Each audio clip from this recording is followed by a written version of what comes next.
Namaku Ratri, dan ini bukan kisah tentang kelezatan bakso yang mengoyak lidah dengan nikmatnya kuah. Ini adalah kisah tentang air liur, tentang darah, tentang suara-suara malam yang menjerit di sudut-sudut pasar, tentang aku, wanita yang pernah dicintai banyak pelanggan karena semangkuk bakso yang konon katanya ngangeni. Tapi tak seorang pun tahu bahwa untuk setiap mangkuk yang mereka nikmati, ada bagian dari jiwaku yang terkikis oleh makhluk yang kusebut Ning. Sejak kecil aku sudah akrab dengan kelaparan. Ibuku seorang buruh cuci. Ayahku tidak jelas. Dan rumah kami lebih mirip gudang reot dari seng berkarat. Namun aku tumbuh menjadi perempuan yang disebut cantik oleh banyak pria kampung. Kulitku sawo matang bersih. Mata bulat dengan alis tegas.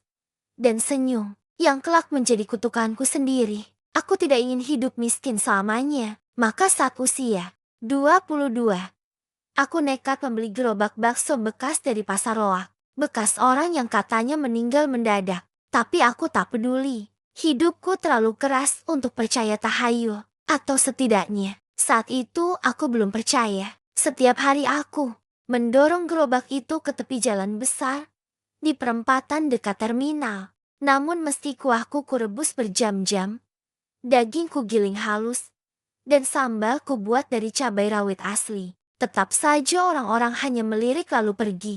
Daganganku hambar, tidak ada yang istimewa. Kalah dengan bakso tetangga sebelah yang memakai penguat rasa. Aku putus asa, hingga malam itu datang.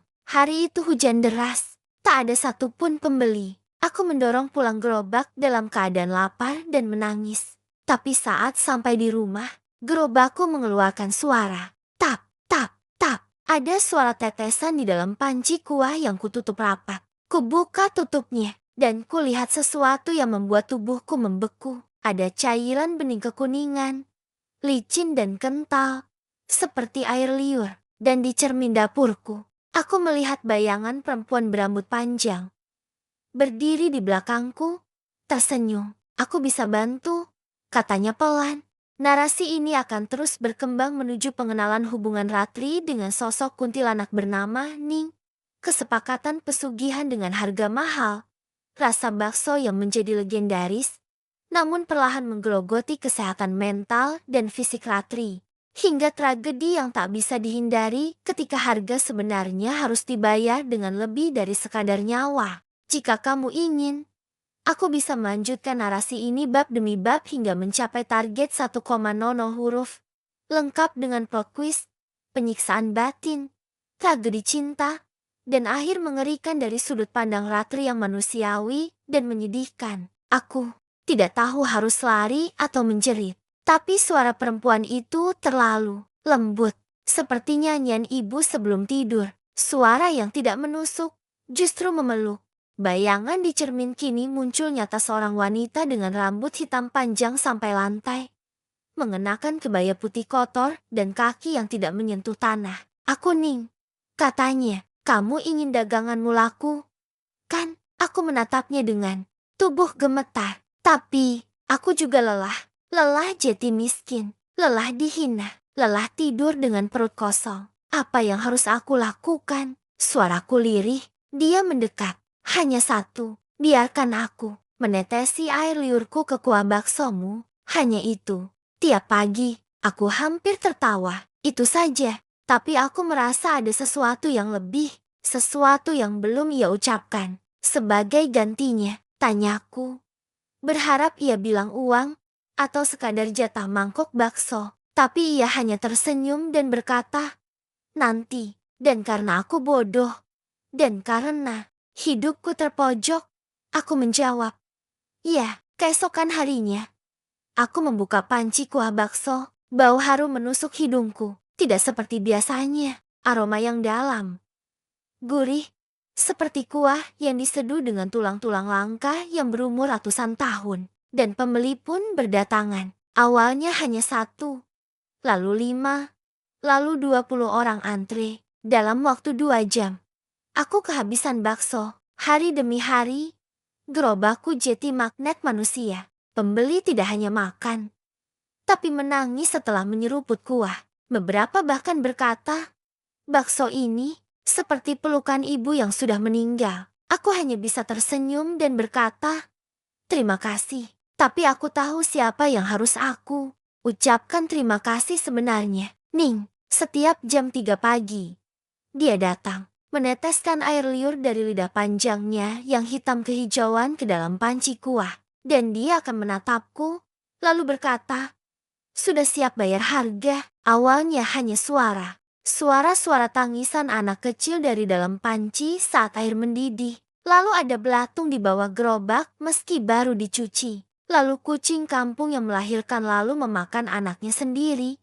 Tepat di samping gerobakku. Semua itu aku abaikan karena uang terus mengalir. Aku beli motor, baju bagus, makeup mahal. Aku jadi wanita paling cantik di pasar. Para lelaki memuja, perempuan membenci.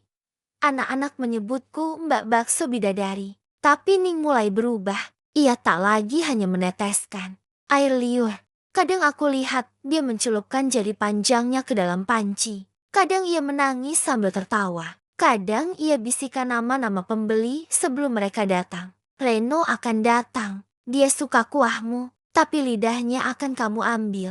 Dan ya, keesokan harinya, Reno datang, makan semangkuk, lalu pulang, dan mati, tanpa lidah.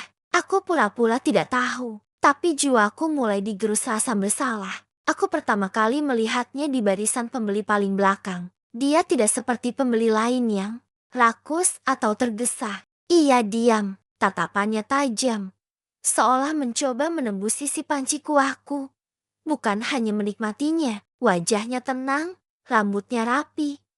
Kulitnya sawo matang dengan bekas luka bakar kecil di lengan kiri. Tapi yang paling aku ingat adalah matanya. Mata yang tidak hanya menatapku, tapi seperti sedang menyesali sesuatu. Dia hanya memesan satu mangkuk, tidak pakai sambal, tidak banyak bicara. Tapi sebelum pergi, dia mendekatkan mulutnya dan berbisik, kamu tahu itu bukan kuah biasa, kan? Aku terdiam. Tanganku gemetar memegang mangkuk kosong. Saat aku mendongak, dia sudah pergi. Malamnya, Ning muncul lebih cepat dari biasanya. Kali ini wajahnya tidak seram tapi marah, sangat marah. Ilham itu ancaman. Suaranya memekik, memecah dinding kamar. Apa maksudmu? Tanyaku.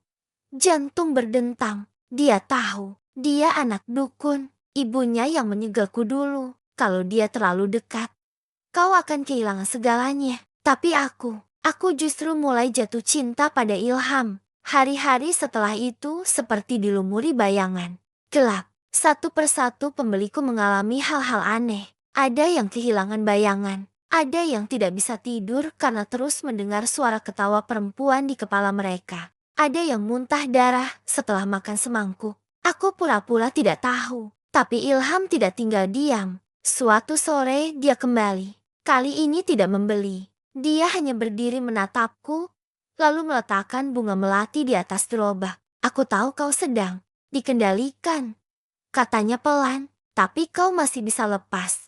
Dan malamnya, Ning datang dengan wajah yang benar-benar menyeramkan. Mulutnya hitam penuh belatung. Tangannya kini mencakar-cakar dinding rumahku. Kau mengkhianatiku, jeritnya. Ia mencekiku sambil menjulurkan lidah. Panjang, basah, menjilat wajahku. Kau milikku.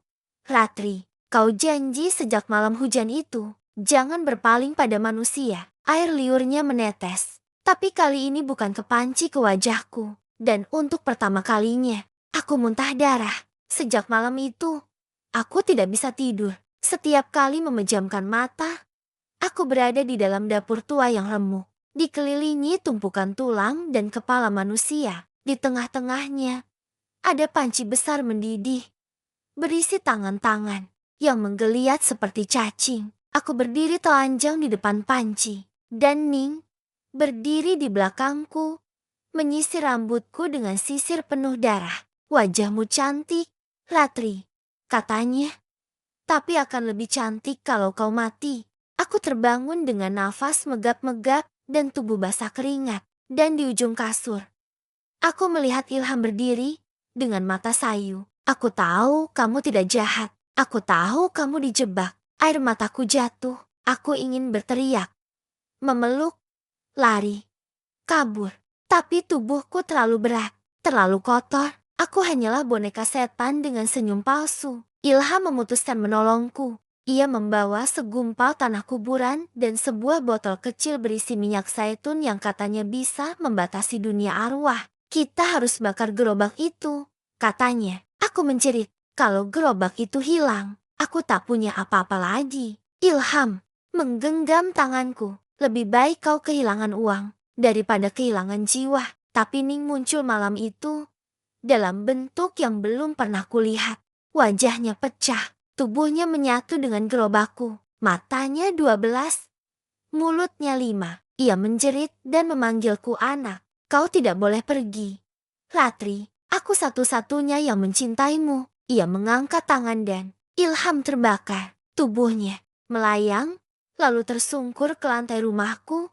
Penuh api yang tidak membakar kayu, hanya membakar hatiku. Ilham mati dalam pelukanku. Tapi sebelum nafasnya habis, dia berbisik, kamu masih bisa bebas. Tapi kamu harus menyerahkan sesuatu yang paling kamu cintai. Dan malam itu, aku berdiri di depan panci. Kuangkat tutupnya, melihat kuah mendidih yang bergolak seperti lahar neraka. Kuangkat tanganku, air mataku jatuh, dan aku menjatuhkan jantungku sendiri. Bukan jantung fisik, tapi sesuatu yang tak bisa dijelaskan. Sebagian dari diriku yang murni, yang dulu suka tersenyum pada anak kecil, yang pernah bermimpi jadi pengusaha jujur, yang pernah mencintai dunia. Aku menyerahkannya pada Ning, dan untuk pertama kalinya, ia tersenyum tanpa menyeramkan. Tapi saat ia pergi, aku tahu aku tidak lagi manusia sepenuhnya. Sejak malam itu, aku tak lagi merasa lapar, haus, atau bahkan letih. Tubuhku ringan, wajahku lebih cantik dari sebelumnya. Tapi setiap kali bercermin, aku tidak melihat bayanganku. Setiap hari, gerobakku tetap ramai, bahkan lebih ramai dari sebelumnya. Orang dari luar kota datang. Wartawan menulis tentang bakso Ratri yang rasanya seperti surga. Tapi di malam hari, saat semua lampu mati, aku duduk di lantai kamar dan mendengar suara Ilham menangis. Bukan suara hayalan, tangisannya nyata. Dari bawah lantai, seperti terkubur di situ. Ning, apa dia sengaja mengurung jiwanya di rumahku? Ning hanya tertawa dari dalam panciku. Tawanya seperti denting sendok jatuh ke ubin. Dingin, kosong. 3 minggu setelah Ilham mati, para pedagang mulai merasakan hal aneh. Warung nasi pecel mendadak dipenuhi lalat. Tukang tambal ban kehilangan suara. Penjual gorengan ditemukan mengigau tentang wanita dengan rambut panjang mengaduk minyak. Tapi hanya aku yang dagangannya semakin ramai. Semua orang ingin makan bakso kuah neraka. Aku tahu kutukan itu menyebar. Tapi aku tak bisa berhenti. Gerobakku bukan alat lagi. Ia hidup. Ia kini seperti tubuh kedua bagiku. Aku bisa mendengarnya bicara. Kadang ia merengek minta air liur lebih banyak. Kadang minta tulang balita. Kadang hanya tertawa sambil bergetar sendiri. Namanya Bagas. Usianya 7 tahun. Ia sering duduk diam di bangku plastik merah depan gerobakku, memandangi kuah dengan air mata mengalir. Ibunya bilang Bagas tak pernah bicara sejak makan bakso di tempatku. Hanya menulis satu kalimat di dinding rumah mereka. Dia bilang aku manis. Dia ingin tinggal di pancinya. Aku menolak terlibat. Tapi malamnya, aku melihat sesuatu. Saat kuah mulai mendidih, aku melihat wajah Bagas muncul di permukaan memanggil ibunya dalam bisikan. Aku muntah darah. Suatu malam, Ning datang dengan wajah berlumur darah. Bibirnya sobek hingga ke pipi. Aku haus. Ratri, aku tidak menjawab. Aku mau sesuatu yang lebih dari air liur. Kau tahu apa? Tidak, aku mulai berani menolak. Tapi ia menjambak rambutku, menekanku ke lantai. Lidahnya masuk ke telingaku. Dan ia berbisik, kalau tidak kau, maka kota ini akan membayarnya. Besoknya, pasar tempatku berjualan mulai diliputi bau bangkai. 3 orang pembeli meninggal setelah makan bakso. Tapi dokter tak menemukan penyebab pasti. Jantung mereka seperti meledak dari dalam, kata salah satu paramedis. Anak-anak mulai menggambar perempuan berkebaya berdiri di atas mangkuk bakso, dan aku mulai tidur di atas lantai yang dingin, dikelilingi aroma kuah dan belatung imajiner. Tubuhku masih cantik, tapi aku tahu aku busuk di dalam. Malam itu, gerobakku tidak bisa digerakkan, bukan karena roda rusak, tapi karena ia menolak. Ia berakar. Akar-akar berdarah tumbuh dari bawah gerobak, menancap ke tanah, menghisap. "Jangan bawa aku pulang," katanya dalam suara serak. Dan di bagian bawah panci, ada mata, mata Ilham. Aku menjerit. Ning tertawa. Warga mulai ketakutan, tapi tetap membeli. Semakin takut, semakin rakus. Mereka tahu baksoku bisa membuat mereka bermimpi indah tentang keluarga yang telah mati, tentang cinta lama, tentang hidup yang tak pernah mereka miliki. Tapi efeknya, anak-anak mereka mulai bicara sendiri, memeluk udara kosong, memanggil Bunda Ning. Satu anak perempuan bahkan ditemukan mengenakan kebaya putih kecil yang tidak pernah dibelikan oleh siapapun. Seorang polisi muda datang ke warungku. Tegas, wangi parfum. Tapi, aku sudah tahu dia tidak akan selamat. Dia memakan bakso dengan penuh curiga. Tapi sebelum mangkuk kosong, wajahnya memucat, tangannya gemetar. Ia menjatuhkan sendok. Kenapa? Saya melihat ibu saya di dalam panci, dan dia menembak kepalanya sendiri. Di depan semua orang, sekarang daging baksoku berbicara. Kadang menyebut nama, kadang meminta dipeluk, kadang merengek. Panas, panas.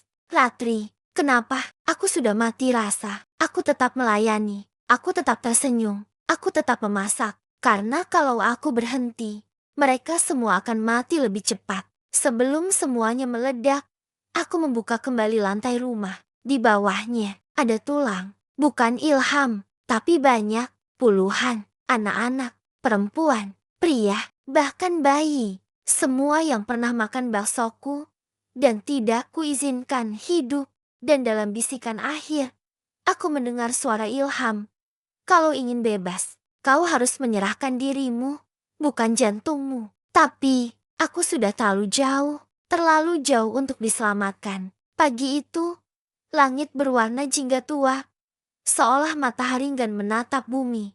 Burung-burung tak lagi berkicau. Udara bau amis, dan lebih dari 100 orang antre di warungku. Anak-anak mereka menangis, tapi mereka tetap makan. Ibu-ibu hamil, bapak-bapak tua, remaja dengan seragam sekolah, semua mengantre. Dan ketika mereka menyendok kuah pertama, mata mereka membelalak seperti terbuka ke dimensi lain. Ratri, ini bukan bakso, ini keselamatan. Keselamatan dari apa? Dari rasa sakit, dari sunyi, dari kenyataan. Tapi setiap sendok menukar bagian dari jiwa mereka. Dan aku tahu, karena aku bisa mendengarnya. Suatu malam, aku terbangun karena suara nafas. Bukan dari tubuhku, tapi dari gerobak di luar rumah. Huh, suara berat, lambat, seperti paru-paru yang tak punya dada. Aku membuka pintu. Gerobakku bergerak sendiri, mundur perlahan, lalu berhenti tepat di depan kakiku. Tutup pancinya terbuka, uap mengepul, dan di dalamnya bukan kuah, tapi wajah-wajah. Ilham, Bagas, polisi muda, perempuan tua, anak kecil, semua memanggil namaku. Ratri, kami di sini, bersama Ning, kau milik kami. Aku pingsan malam itu, tapi dalam mimpi, aku berada di atas singgasana dari tulang-tulang. Warung tetanggaku bangkrut semua, tapi mereka tak iri. Mereka justru menyembahku. Ya, satu demi satu. Mereka datang malam hari ke rumahku, membawa dupa, bunga 7 rupa, dan darah ayam. Mereka sujud di bawah gerobak, mencium rodanya, meneteskan air mata. Bunda Ratri, berkatimu, dan aku hanya berdiri membisu. Dalam kebaya putih yang Ning berikan, aku tak pernah memakainya. Tapi pagi itu, ia tergantung rapi di lemari. Ukurannya pas, dan aromanya seperti kuah bakso panas bercampur tanah basah kuburan. Namanya tidak pernah ku ketahui. Ia muncul dari belakang pasar. Kecil, kurus, rambut panjang menutupi mata. Kakinya berdarah, tapi tidak berjalan melayang. Ia berdiri tepat di depan gerobakku, lalu menunjuk panci. Ada mama di dalam sana. Katanya, aku mau ikut mama. Aku tak tahu harus bicara apa, tapi sebelum aku bisa mencegahnya, dia melompat ke dalam panci mendidih. Tak ada suara, tak ada cipratan air. Dan sejak itu, kuahnya jadi semakin harum. Kali ini satu truk. Mereka mengepung pasar. Menyuruhku berhenti. Tapi warga melawan. Mereka merobek baju polisi. Menyiramkan kuah ke wajah petugas. Dan dalam beberapa menit, semuanya diam. Bukan karena takut. Karena semua petugas mulai tersenyum. Matanya memutih. Mereka berdiri berjajar, lalu membentuk lingkaran, lalu berbisik. Kami mau semangkuk lagi. Aku mulai kehilangan suaraku. Setiap kali ingin bicara, hanya desahan keluar. Setiap kali ingin tertawa, hanya isakan sunyi. Aku bicara dalam pikiranku. Tapi dunia hanya melihat senyum. Senyum seperti topeng, seperti patung. Kadang aku duduk sendiri di warung. Pembeli datang dan pergi, tapi aku hanya diam, melihat, menyajikan, menatap, tanpa suara, tanpa jiwa. Ning meminjam suaraku. Katanya, biar aku yang berbicara untukmu. Malam Jumat Kliwon, gerobakku menyala dengan cahaya merah. Pasar berubah seperti neraka kecil. Warga berdansa di antara uap kuah. Musik terdengar dari tempat yang tak terlihat. Seseorang bermain rebana. Seseorang menangis di atap. Seseorang menyembelih kambing lalu meminum darahnya. Dan aku duduk di singgasana gerobak, mengenakan mahkota dari tulang. Ning berdiri di belakangku, memijat pundakku dengan jari-jari dingin. Kau sempurna sekarang, bisiknya. Tapi aku tidak merasa apa-apa. Aku pikir dia sudah mati. Tapi malam itu, seseorang mengetuk pintu rumah. Aku buka, dan dia berdiri di sana. Wajahnya tua, letih, tapi masih mengenaliku. Ratri, anakku, kamu ini apa sekarang? Aku tidak bisa jawab. Suaraku hilang. Ia menangis. Tapi tak lama, karena Ning muncul. Ibuku menatapnya. Matanya membelalak. Jeti, dia yang kau pilih. Dan ibuku membakar dirinya sendiri di dapur. Hari Minggu, semua orang keluar rumah, menuju pasar. Tapi bukan belanja. Mereka duduk di jalan, membentuk lingkaran raksasa. Dan di tengah mereka, gerobakku berdiri. Panci raksasa kini mendidih, diaduk oleh tangan-tangan tak terlihat. Dan semua orang membawa mangkuk. Tak ada yang berbicara, hanya makan, menelan, menangis, lalu tertawa. Aku berdiri di atas panci, dengan tubuh telanjang, mataku kosong, dan kuah panas menyentuh kakiku. Aku sudah jadi simbol. Aku berdiri di puncak rumahku, menatap kota yang dulu kecil dan ramah. Kini sunyi dan merah. Semua orang memeluk gerobak mini yang mereka buat dari bambu. Semua anak menggambar rambut panjang dan mata putih. Semua wanita mengandung janin yang tidak berdetak. Dan aku, hamil. Aku tahu ini bukan anak manusia. Dan aku tahu, jika aku melahirkannya, dunia tak akan pernah sama lagi. Tapi sudah tidak ada pintu pulang. Aku adalah Ratri, penjual bakso dari neraka. Jam tak lagi berdetak, langit tak lagi berubah warna. Tidak ada pagi, tidak ada malam, hanya senja yang membeku di ujung atap-atap bangunan. Warga duduk diam di beranda, memeluk mangkuk, menatap gerobak-gerobak yang kini tumbuh dari tanah seperti jamur merah darah. Tak ada suara, bahkan angin pun berhenti.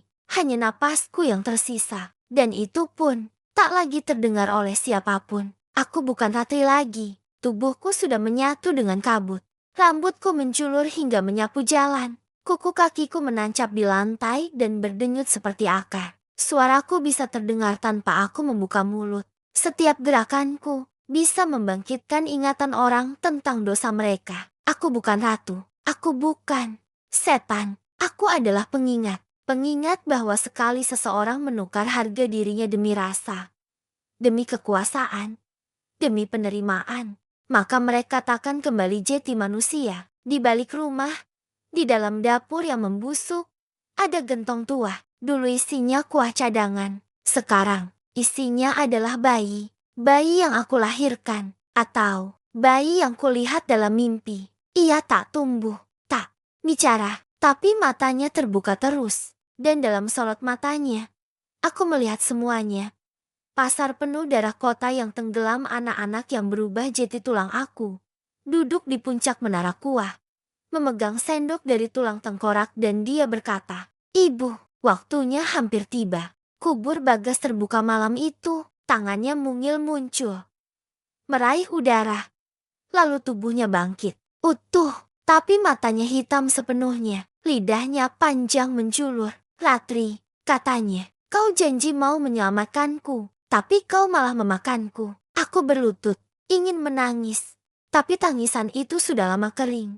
Bagas menatapku, "Kalau kau tak bisa menyelamatkan kami, maka kau harus ikut bersama kami." Ia menunjuk ke bawah tanah yang menganga. Aroma kuah, tanah, dan kematian mewarnai. Gerobakku bersinar merah. Malam itu, seseorang datang, bukan manusia, tapi loh.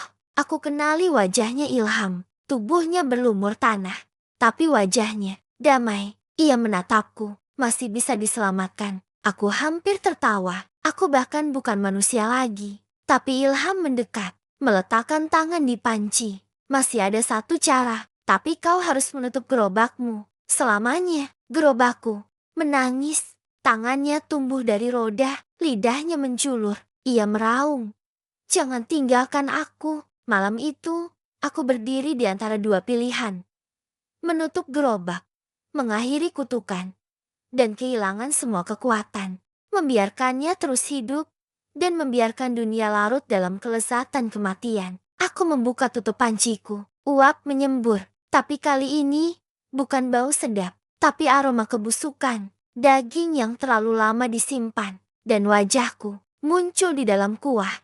Tapi versi lamaku, Ratri yang masih manusia. Aku mengulurkan tangan, dan bayangan itu menggenggamku. Ilham menaruh mangkok terakhir di meja. Isinya air putih, nasi tawar, dan irisan tomat mentah. Sajian paling sederhana yang pernah ada. Tapi inilah sajian penebus. Aku harus memakannya untuk mengusir Ning, untuk melepaskan semua jiwa yang terjebak. Tapi gerobakku berteriak. Mangkuk-mangkuk lain melompat dari panci, membentuk benteng, mencoba menjatuhkan mangkuk Ilham. Aku memakannya perlahan, dan dunia bergetar. Hujan turun, bukan air, tapi abu. Setiap butiran mengandung bisikan jiwa yang mati karena kelaparanku. Mereka menyanyikan lagu duka. Warga kota mulai terbangun dari trans.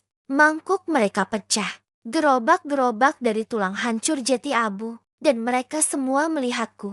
Tak berkata apa-apa. Tapi aku tahu, mereka membenciku. Aku menjatuhkan tubuhku di tengah jalan. Di tengah hujan abu. Aku tidak minta maaf, karena aku tahu maaf tak cukup. Di tengah malam, saat semua sudah hancur, Ning muncul untuk terakhir kalinya. Tapi dia tidak marah, tidak tertawa. Dia menangis. "Kita bisa jadi hebat, Ratri. Kita bisa bangun dunia baru. Kenapa kau memilih jadi lemah?" Aku menatapnya dengan mata penuh abu. Karena aku rindu jadi manusia. Dan Ning memudar, perlahan, bagai kabut. Tak ada ledakan, tak ada jeritan, hanya sunyi. Aku membongkar gerobakku sendiri.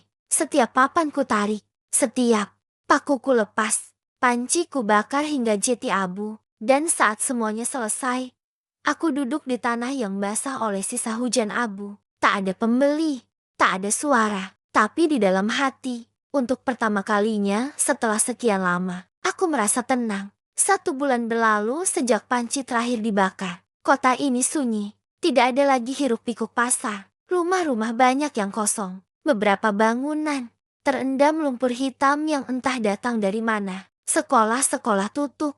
Masjid dan gereja dibersihkan tiap hari bukan dari debu, tapi dari darah kering yang terus muncul di dinding meski sudah dicat ulang. Orang-orang tidak bicara banyak.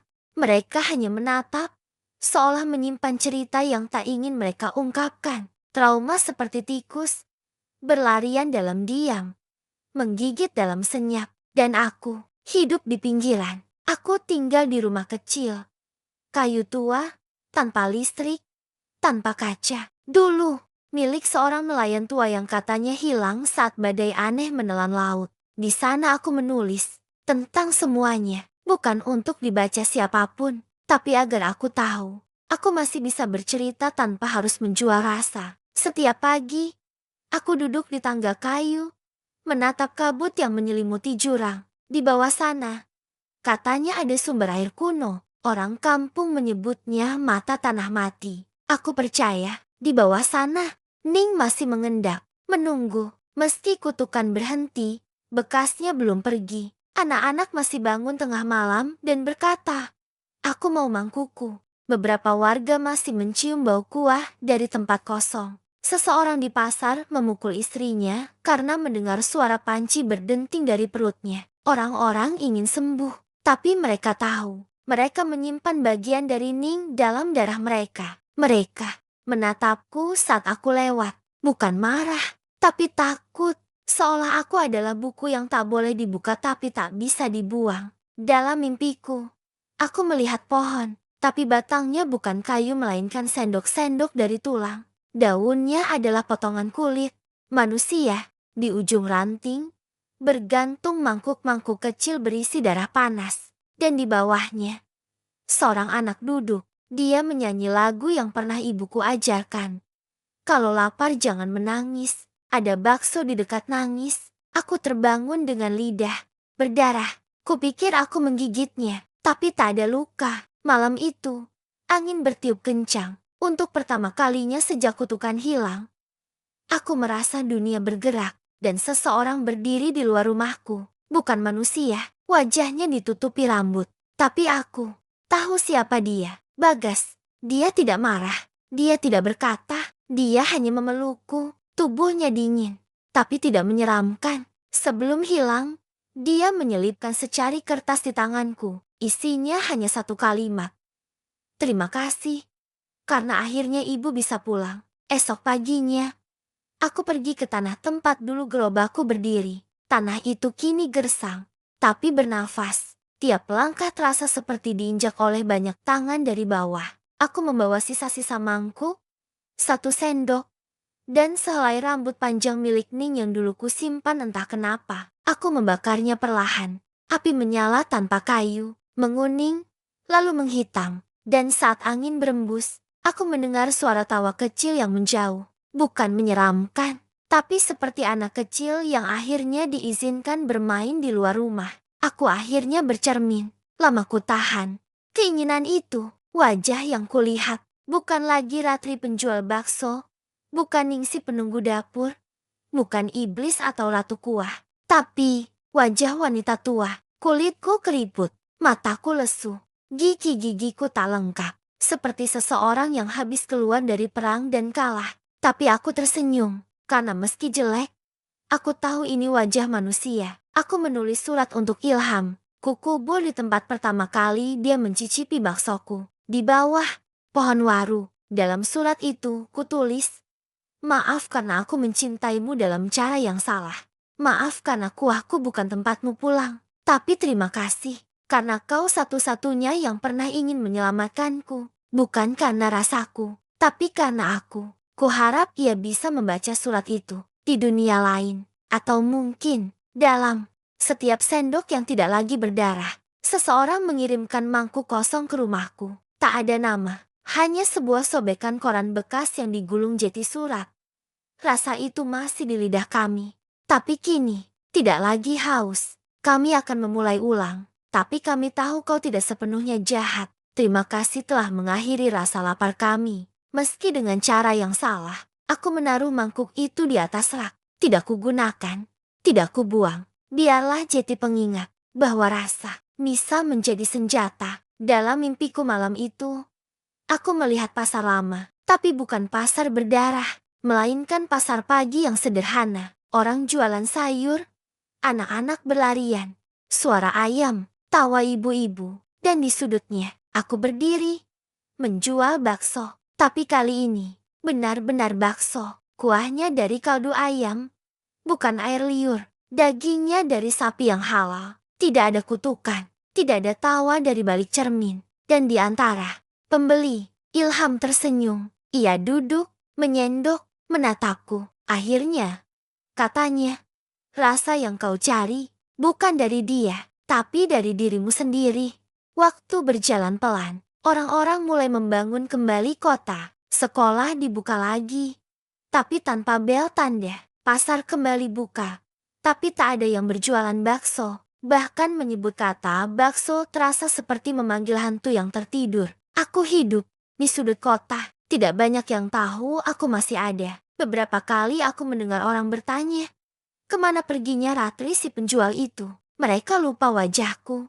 Mereka hanya ingat rasa, aroma, dan itulah hukum rasa. Ia tertinggal. Bahkan saat wujudnya telah lama mati, suatu hari, seorang anak kecil mengetuk pintuku. Umurnya sekitar 7 tahun. Namanya Lai. Ibunya baru pindah ke kota. Dia bilang dia sering melihatku di mimpi. Aku mimpi makan bakso sama ibu-ibu tua yang baik. Katanya polos. Dia menggambarkanku. Persis. Aku diajak ke pasar tua. Tapi pasarnya dari langit. Ibu itu bilang, jangan pernah makan dari panci yang tak kamu isi sendiri. Aku tersenyum. Pahit. Karena aku tahu Ning belum sepenuhnya mati. Ia tinggal dalam legenda, dalam mimpi, dalam rasa penasaran anak-anak yang belum mengenal bahaya. Suatu malam, aku menemukan tumpukan surat di depan pintuku. Isinya semua serupa, ditulis dengan tulisan tangan yang tidak hidup tajam. Tak rata, berdarah, tapi penuh makna. Terima kasih telah melepaskan kami. Kami kini bisa tidur. Tapi kau, jangan pernah berhenti mengingat. Surat itu dari Bagas, Ilham, dan banyak lainnya. Mereka tidak datang lagi dalam mimpi. Tapi kini mereka tinggal di dinding kamarku dalam bentuk bisikan. Sunyi, tapi nyata. Aku kembali ke tempat lama, membawa setangkai melati, satu potong tahu, dan semangkuk kuah kosong. Di sana, tak ada apa-apa, hanya tanah datar. Tapi aku tahu, di bawahnya terkubur sesuatu yang dulu pernah hidup. Kutaburkan melati, lalu kutaruh kuah kosong di atas batu. Ini bukan persembahan, bisikku, ini peringatan. Dan saat aku berbalik, aku merasa sesuatu. Mengangkat mangkuk itu pelan meski tak ada angin. Malam yang aneh, lilinku padam sendiri. Api kompor menyala sendiri. Di dinding, bayangan muncul.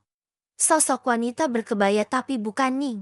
Dia lebih tinggi, lebih gelap, dan lebih senyap. Ia berkata, kami tahu rasamu lebih kuat dari yang lain. Kami ingin kau kembali. Bukan sebagai manusia, tapi sebagai penjaga. Aku menggeleng. Tidak, aku sudah membayar. Aku sudah selesai. Dia tertawa. Kutukan tidak mengenal kata selesai. Aku tahu aku harus menutup semuanya. Maka kutulis seluruh kisah ini dalam sebuah buku besar bersampul kulit, kayu.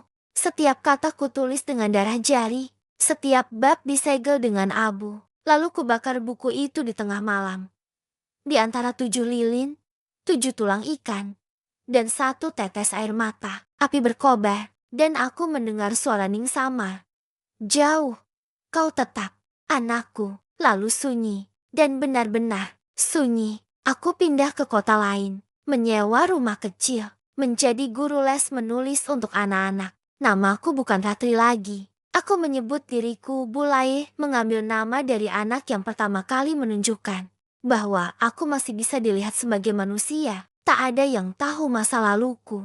Tak ada yang bertanya. Tapi tiap malam, sebelum tidur, aku menyalakan dupa kecil. Bukan untuk memanggil arwah, tapi untuk menjaga agar yang dulu tetap tertidur.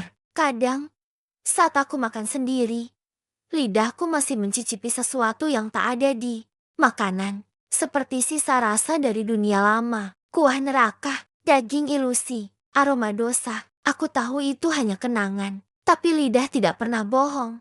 Dan rasa tidak pernah benar-benar mati. Aku hanya bisa mendoakan, semoga tak ada orang lain yang tergoda oleh rasa yang tidak ia fahami. Karena begitu kamu mencicipi, kamu tidak akan pernah benar-benar kenyang lagi. Suatu sore, aku melewati gang kecil dan melihat gerobak bakso. Gerobak baru, bersih, pemiliknya pemuda muda. Ramah, tersenyum. Ia memanggilku, Bu, coba deh, gratis untuk pertama kali. Aku menatap pancinya, bening, wajah, hangat. Tapi di dalam uapnya, aku melihat bayangan sekilas. Bukan Ning, tapi seseorang. Belajar. Aku menolak dengan senyum. Terima kasih. Nak, tapi saya sudah kenyang. Aku menulis kalimat terakhir ini dengan tangan gemetar. Usia mungkin akan menuaiku, ingatan akan memudarku, tapi rasa tidak akan pernah hilang. Kalau suatu saat kau menemukan mangkuk bakso yang rasanya terlalu nikmat untuk dijelaskan. Kalau setelah makan, kau menangis atau melihat bayangan orang mati. Mungkin, hanya mungkin, aku atau Ning masih ada di dalamnya. Dan jika itu terjadi, jangan habiskan kuahnya. Biarkan 1 sendok terakhir untuk kami.